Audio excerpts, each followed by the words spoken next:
अस्सलामुअलैकुम वरहमतुल्लाहि वबरकातुहू। आइए आज पढ़ते हैं नूरानी कायदा का तख्ती नंबर 12 मश्क सुकून जज़्म। जिस हर्फ पर जज़्म हो उसको पीछे वाले हर्फ से मिलाकर पढ़ते हैं। जिस पर जज़्म होगा उसको कैसे पढ़ेंगे? उससे पीछे जो हुर्फ है उससे मिलाकर पढ़ेंगे। जज़्म वाले हर्फ को साकिन कहते हैं। जज़्म वाले हुर्फ को क्या कहेंगे? साकिन। हमज़ा साकिना के पढ़ने में झटका होता है। जो हमज़ा पर साकिन होगा, जज़्म होगा, वो क्या होगा? वो झटका होगा। जैसा भी क्या है, या में जज़्म है ना। अब या को कैसे पढ़ेंगे? रा को या में मिला देंगे, है ना। रा या को पकड़ लेगा, ठीक है। अब यहाँ पर भी या में क्या है? जज़्म है, तो इसको कैसे पढ़ेंगे? नून या को पकड़ लेगा, या को नून में मिला देंगे। अब पढ़ के बताता हूँ। तजरी, जैसा पहले पिछले सबक में आपको बताया हूँ, हुर्फ कलकला कहाँ कहाँ पर है तो याद रखना पड़ेगा, है ना। जिम भी हुर्फ कलकला में से है, इसमें भी आवाज़ लौटेगी।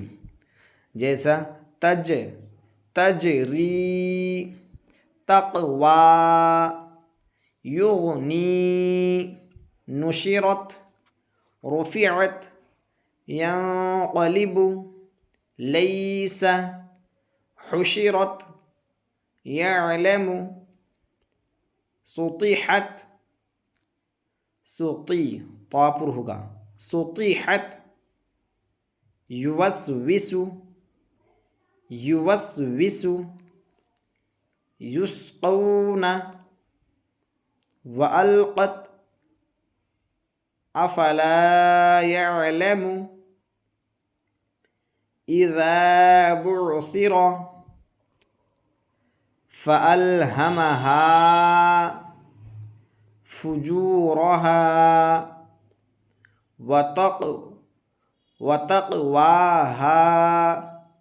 अब एक साथ में पढ़ना हो तो फ़अल्हमहा फुजूरहा वतक़वाहा।